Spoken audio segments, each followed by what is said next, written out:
بالله من الشيطان الرجيم. بسم الله الرحمن الرحيم.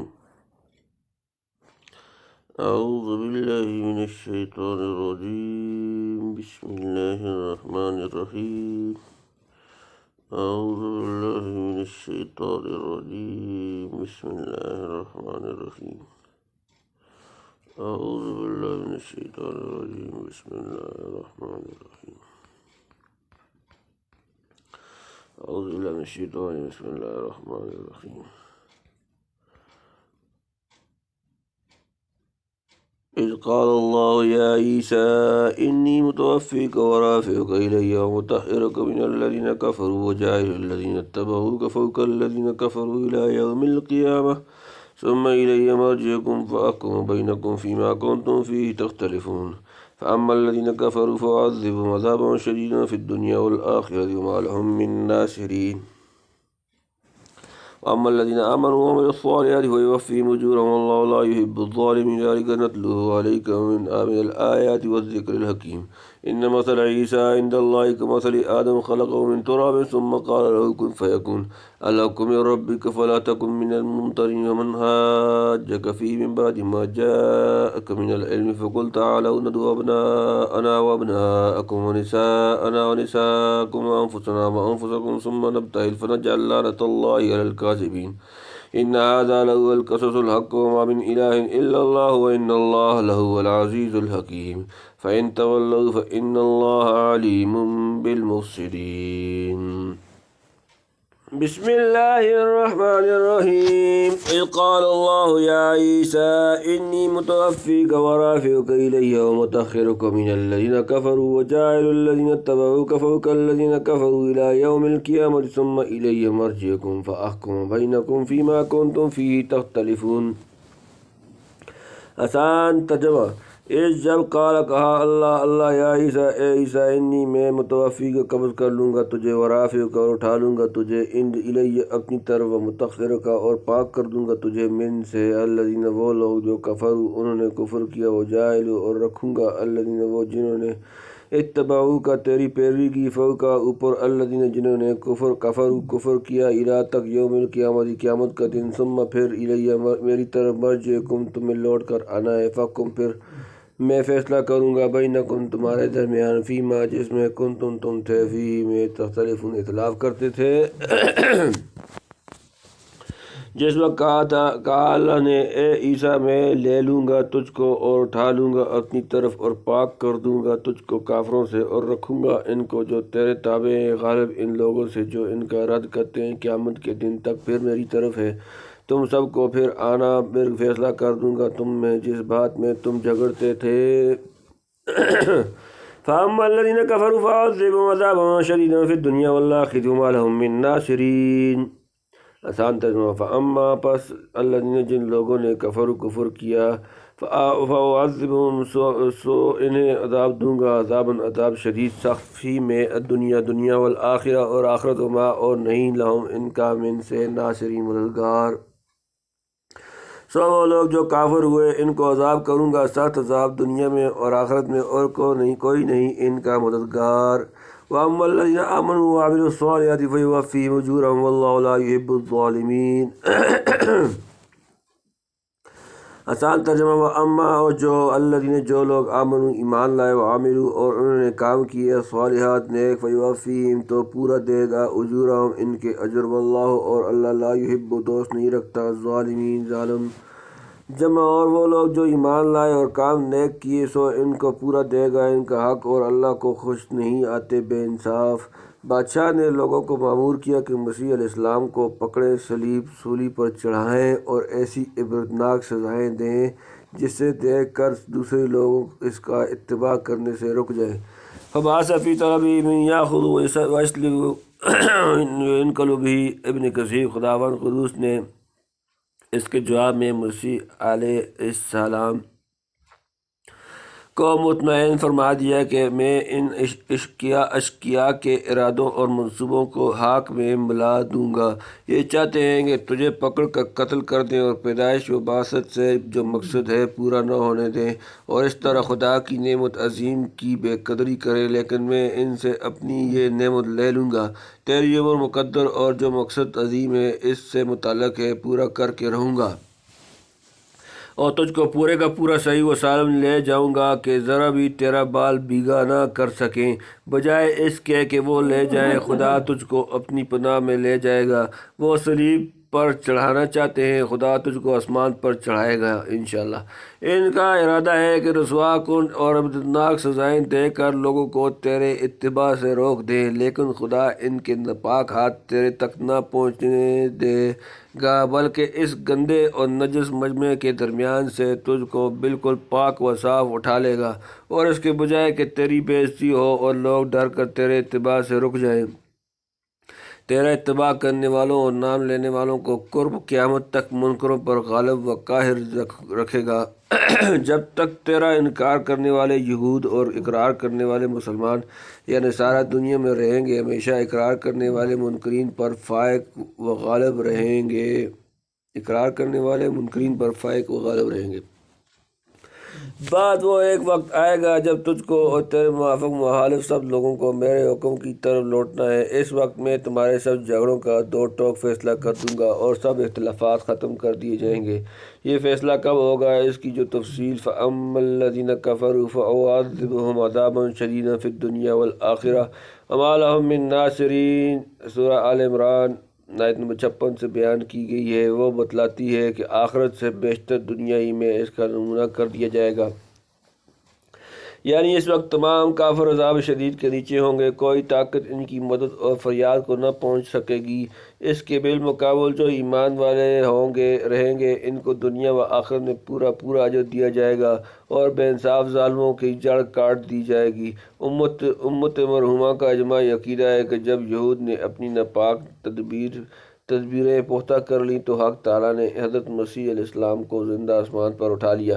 نبی کریم صلی اللہ علیہ وسلم کی متواتر احادیث کے موافق قیامت کے قریب جب دنیا کفر و ضلالت اور دجل و شیطانت سے بھر جائے گی، خدا تعالیٰ خاتم الانبیاء بنی اسرائیل حضرت مسیح علیہ السلام کو خاتم الانبیاء علی الاطلاق حضرت محمد رسول اللہ علیہ وآلہ وسلم کے ایک نہایت وفادار جنرل کی حیثیت میں نازل کر کے دنیا کو دکھلا دے گا۔ انبیاء سابقین کو بارگاہ خاتم النبیین کے ساتھ کس قسم کا تعلق ہے؟ حضرت مسیح علیہ السلام دجال کو قتل کریں گے اور اس کے بعد یہود کو چن چن کر ماریں گے، کوئی یہودی جان نہ بچا سکے گا۔ شجر و حجر تک پکاریں گے کہ ہمارے پیچھے یہ یہودی کھڑا ہے، قتل کرو۔ حضرت مسیح صلیب کو توڑ دیں گے، نصارہ کے باطل عقائد و خیالات کی اصلاح کر کے تمام جھگڑوں کا فیصلہ ہو کر اور مذہبی اختلافات مٹا کر ایک خدا کا سچا دین اسلام رہ جائے گا۔ اسی وقت کی نسبت فرمایا وَإِن مِّنْ أَهْلِ الْكِتَابِ إِلَّا لَيُؤْمِنَنَّ بِهِ قَبْلَ مَوْتِهِ۔ سورہ نمبر 4 النساء آیت نمبر 159، جس کی پوری تقریر اور رفع مسیح کی کیفیت سورہ نساء میں آئے گی۔ بہرحال میرے نزدیک ثم الی مرجعکم الی صرف آخرت سے متعلق نہیں بلکہ دنیا و آخرت دونوں سے تعلق رکھتا ہے، جیسا کہ آگے تفصیل کے موقع پر فی الدنیا والآخرہ کا لفظ صاف شہادت دے رہا ہے، اور یہ اس کا قرینہ ہے کہ الی یوم القیامہ کے معنی قرب قیامت کے ہیں۔ چنانچہ حدیث صحیحہ میں مصرح ہے کہ قیامت سے پہلے ایک مبارک وقت ضرور آنے والا ہے جب سب اختلافات مٹا کر ایک دین باقی رہ جائے گا۔ وَلِلَّهِ الْحَمْدُ اولاً وآخراً۔ چند امور اس آیت کے متعلق یاد رکھنے چاہیے۔ لفظ توفیٰ کے متعلق کلیات ابو البقاء میں ہے التوفی الاماتۃ وقبض الروح علیہ استعمال العامۃ او الاستیفاء واخذ الحق وعلیہ استعمال البلغاء۔ توفیٰ کا لفظ عام کے یہاں موت دینے اور جان لینے کے لیے استعمال ہوتا ہے، لیکن بلغاء کے نزدیک اس کے معنی ہے پورا وصول کرنا اور ٹھیک لینا۔ گویا ان کے نزدیک موت پر بھی توفیٰ کا اطلاق اسی حیثیت سے ہوا کہ موت میں کوئی عضو خاص نہیں بلکہ خدا کی طرف سے پوری جان وصول کر لی جاتی ہے۔ اب اگر فرض کرو خدا تعالیٰ نے کسی کی جان بدن سمیت لے لی تو اسے بطریق اولیٰ توفیٰ کہا جائے گا۔ جن اہل لغت نے توفیٰ کے معنی قبض روح کے لکھے ہیں، انہوں نے یہ نہیں کہا کہ قبض روح مال بدن کو توفیٰ نہیں کہتے۔ نہ کوئی ایسا ضابطہ بیان بتایا ہے کہ جب توفیٰ کا فاعل اللہ اور مفعول روح ہو تو بجز موت کے کوئی معنی نہ ہو سکیں گے۔ ہاں، چونکہ عموماً قبض روح کا وقوع بدن سے جدا کر کے ہوتا ہے، اس لیے کثرت و عادت کے لحاظ سے اکثر موت کا لفظ اس کے ساتھ لکھ دیتے ہیں، ورنہ لفظ کا لغوی مدلول قبض روح مال بدن کو شامل ہے۔ دیکھیے، اللہ یتوفی الانفس حین موتها واللاتی لم تمت فی منامها 39 الزمر آیت نمبر 42۔ توفیٰ نفس قبض روح کی دو صورتیں بتلائیں، موت اور نیند۔ اس تقسیم سے نیز توفیٰ کو انفس پر وارد کر کے اور حین موتہا کی قید لگا کر بتلا دیا کہ توفیٰ اور موت دو الگ الگ چیزیں ہیں۔ اصل یہ ہے کہ قبض روح کے مختلف مدارج ہیں۔ ایک درجہ وہ ہے جو موت کی صورت میں پائے جائے، دوسرا وہ جو نیند کی صورت میں ہو۔ قرآن کریم نے بتلا دیا کہ وہ دونوں پر توفیٰ کا لفظ اطلاق کرتا ہے، کچھ موت کی تخصیص نہیں۔ یتوفیکم باللیل ویعلم ما جرحتم بالنہار، سورہ نمبر 6 الانعام آیت نمبر 60۔ اب جس طرح اس نے دو آیتوں میں نوم پر توفیٰ کا اطلاق جائز رکھا، حالانکہ نوم میں قبض روح بھی پورا نہیں ہوتا، اسی طرح اگر آل عمران اور مائدہ کی دو آیتوں میں توفیٰ کا لفظ قبض روح مال بدن پر اطلاق کر دیا گیا تو کون سا استحالہ لازم آتا ہے؟ بالخصوص جب یہ دیکھا جائے کہ موت اور نوم میں لفظ توفیٰ کا استعمال قرآن کریم ہی نے شروع کیا ہے۔ جاہلیت والے تو عموماً اس حقیقت سے ہی ناشنا تھے کہ موت یا نوم میں خدا تعالیٰ کوئی چیز آدمی سے وصول کر لیتا ہے، اسی لیے لفظ توفیٰ کا استعمال موت اور نوم پر ان کے یہاں شائع نہ تھا۔ قرآن کریم نے موت وغیرہ کی حقیقت پر روشنی ڈالنے کے لیے اول اس لفظ کا استعمال شروع کیا، تو اسی کو حق ہے کہ موت و نوم کی طرح اخذ روح مال بدن کے نادر مواقع میں بھی اسے استعمال کر لے۔ بہرحال آیت حاضرہ میں جمہور کی نزدیک توفیٰ سے موت مراد نہیں، اور ابن عباس سے بھی صحیح ترین روایت یہ ہی ہے کہ حضرت مسیح علیہ السلام زندہ آسمان پر اٹھائے گئے، کما فی روح المعانی وغیر زندہ اٹھائے جانے یا دوبارہ نازل ہونے کا انکار سلف میں کسی سے منقول نہیں، بلکہ تلخیص العبیر میں حافظ ابن حجر نے اس پر اجماع نقل کیا ہے، اور ابن کثیر وغیرہ نے احادیث نزول کو متواتر کہا ہے، اور کمال المعلم میں امام مالک سے اس کی تصریح نقل ہے۔ پھر جو معجزات حضرت مسیح علیہ السلام نے دکھلائے، ان میں علاوہ دوسری حکمتوں کے ایک خاص مناسبت آپ کے رفع الی السماء کے ساتھ پائی جاتی ہے۔ آپ نے شروع ہی سے متنبہ کر دیا کہ جب ایک مٹی کا پتلا میری پھونک مارنے سے باذن اللہ پرندہ بن کر اوپر اڑا چلا جاتا ہے، کیا وہ بشر جس پر خدا نے روح اللہ کا لفظ اطلاق کیا اور روح القدس کے نفخ سے پیدا ہوا، یہ ممکن نہیں کہ خدا کے حکم سے اڑ کر آسمان تک چلا جائے؟ جس کے ہاتھ لگانے یا دو لفظ کہنے پر حق تعالیٰ کے حکم سے اندھے اور کوڑی اچھے مردے زندہ ہو جائیں، اگر وہ اس متن کو فساد سے الگ ہو کر ہزاروں برس فرشتوں کی طرح آسمان پر زندہ اور تندرست رہے تو کیا استبعاد ہے؟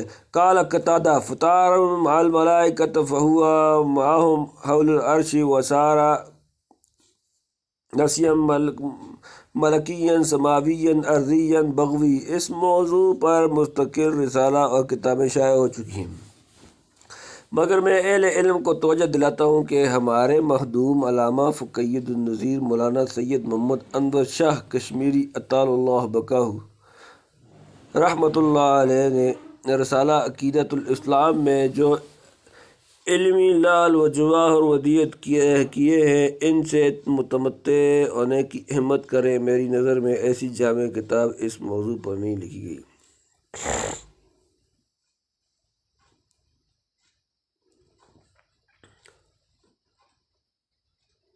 ذالک نتلوہ علیک من الآیات والذکر الحکیم۔ آسان ترجمہ ذالک یہ نتلوہ ہم پڑھتے ہیں، علیک آپ پر، من سے الآیا آیتیں، والذکری اور نصیحت، الحکیم حکمت والی، یہ پڑھ سناتے ہیں ہم تجھ کو آیتیں اور بیان تحقیقی۔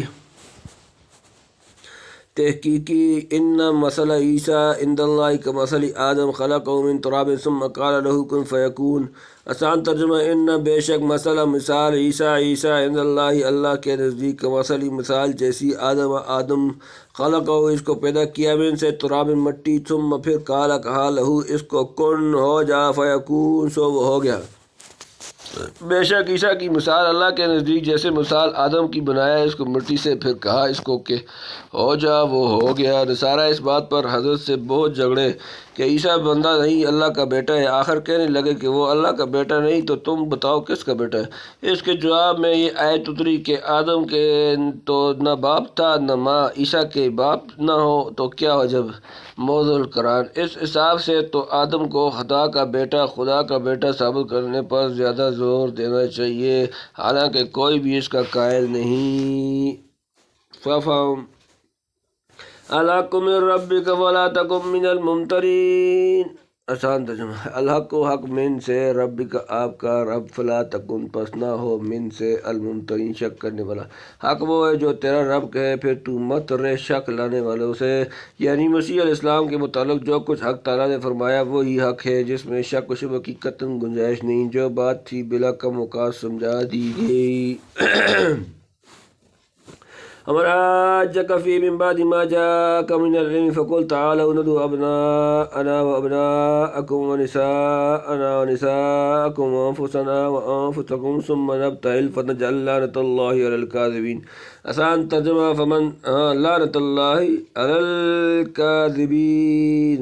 آسان ترجمہ فمن سو جو حاج کا آپ سے جھگڑے فی اس میں من بعد ما جب جاءک آ گیا من سے علم فقل تو کہہ دے تعالوا تم آؤ ندعو ہم بلائے ابناءنا اپنے بیٹے ابناءکم اور تمہارے بیٹے ونساءنا اور اپنی عورتیں ونساءکم اور تمہاری عورتیں وانفسنا اور ہم خود وانفسکم اور تم خود ثم پھر نبتہل ہم التجا کریں فنجعل پھر کریں ڈالیں لعنت اللہ علی پر الکاذبین جھوٹوں پر۔ بلاؤ اپنی عورتوں ہم اپنی عورتوں کو آؤ تم خود اور ہم بھی آئیں تم بھی آؤ مقابلہ کرواؤ بتاؤ۔ پھر جو کوئی جھگڑا کرے تجھ سے اس قصے میں بعد اس کے کہ آ چکی تیرے پاس خبر سچی تو کہہ دے آؤ بلاویں ہم اپنے بیٹے اور تمہارے بیٹے اور اپنی عورتیں اور تمہاری عورتیں اور اپنی جان اور تمہاری جان، پھر التجا کریں ہم سب اور لعنت کریں اللہ کی ان پر کہ جو جھوٹے ہیں۔ اللہ تعالیٰ نے حکم فرمایا کہ نصارہ نجران اس قدر سمجھانے پر بھی اگر قائل نہ ہوں تو ان کے ساتھ مباہلہ کرو، جس کی زیادہ مؤثر اور مکمل صورت یہ تجویز کی گئی کہ دونوں فریق اپنی جان سے اور اولاد سے حاضر ہوں اور خوب گڑ گڑا کر دعا کریں جو کوئی ہم میں جھوٹا ہے اس پر خدا کی لعنت اور عذاب پڑے۔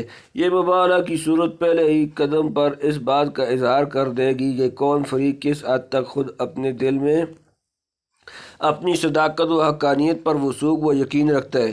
چنانچہ دعوت مباہلہ سن کر وفد نجران نے مہلت لی کہ ہم آپس میں مشورہ کر کے جواب دیں گے۔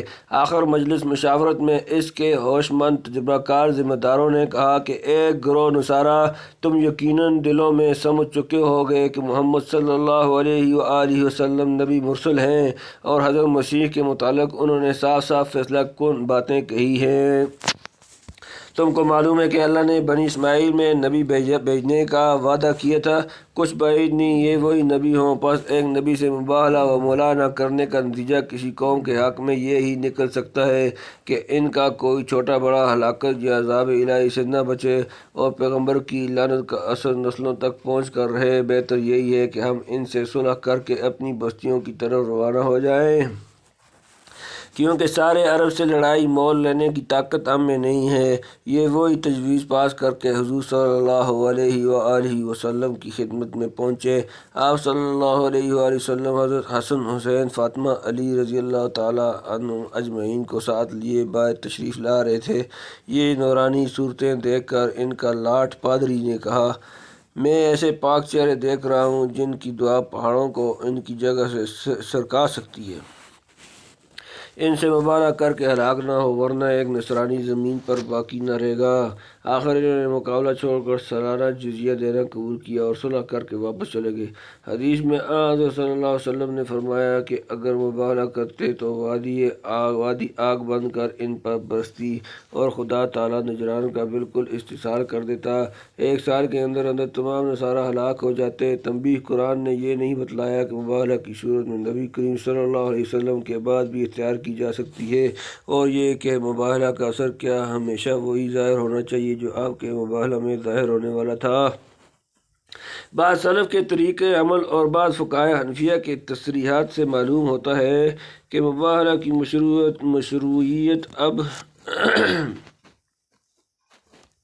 مشروعیت اب بھی باقی ہے، مگر ان چیزوں میں جن کا ثبوت بالکل قطعی ہو۔ یہ ضروری نہیں کہ مبالغہ میں بچوں عورتوں کو بھی شریک کیا جائے۔ نہ مبالغین پر اس قسم کا عذاب آنا ضروری ہے جو پیغمبر صلی اللہ علیہ وآلہ وسلم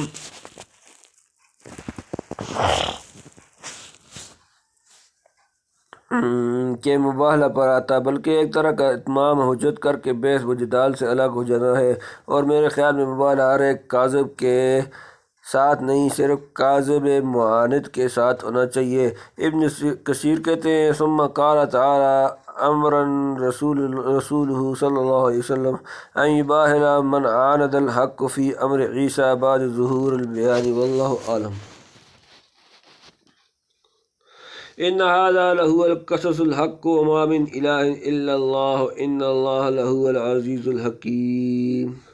آسان ترجمہ: ان بے شک ھذا یہ لہو یہی القصص بیان الحق سچا، وما اور نہیں من الہ کوئی معبود الا اللہ اللہ کے سوا، وَإِنَّ اور بے شک اللہ لہو وہی العزیز غالب الحکیم حکمت والا، بے شک یہی ہے بیان سچا اور کسی کی بندگی نہیں ہے سوا اللہ کے، اور اللہ جو ہے وہی ہے زبردست حکمت والا۔ دعوت مبالغہ کے ساتھ بتلا دیا کہ مبالغہ اس پر کیا جاتا تھا کہ جو کچھ حضرت مسیح علیہ السلام کے متعلق قرآن میں بیان ہوا وہی سچا بیان ہے، اور خدا کی بارگاہ ہر قسم کے شرک اور باپ بیٹے وغیرہ کی تعلقات سے پاک ہے۔ اپنی زبردست قدرت و حکمت سے جھوٹے اور سچے کے ساتھ وہی معاملہ کرے گا جو اس کے حسب حال ہو۔ فَإِن تَوَلَّوْا فَإِنَّ اللَّهَ عَلِيمٌ بِالْمُفْسِدِينَ۔ آسان ترجمہ: فَإِن پھر اگر تولوا وہ منہ موڑ جائیں، فَإِنَّ تو بے شک اللہ تعالیٰ علیم جاننے والا بالمفسدین فساد کرنے والوں کو۔ پھر اگر قبول نہ کریں تو اللہ کو معلوم ہے فساد کرنے والے۔ اگر نہ دلائل سے مانے نہ مبالغہ پر آمادہ ہوں تو سمجھ لو کہ احقاق حق مقصود نہیں، نہ دل میں اپنے عقائد کی صداقت پر وثوق ہے، محض فتنہ و فساد پھیلانا ہی پیش نظر ہے، تو خوب سمجھ لیں کہ سب مفسدین اللہ کی نظر میں ہیں۔ صدق اللہ العظیم۔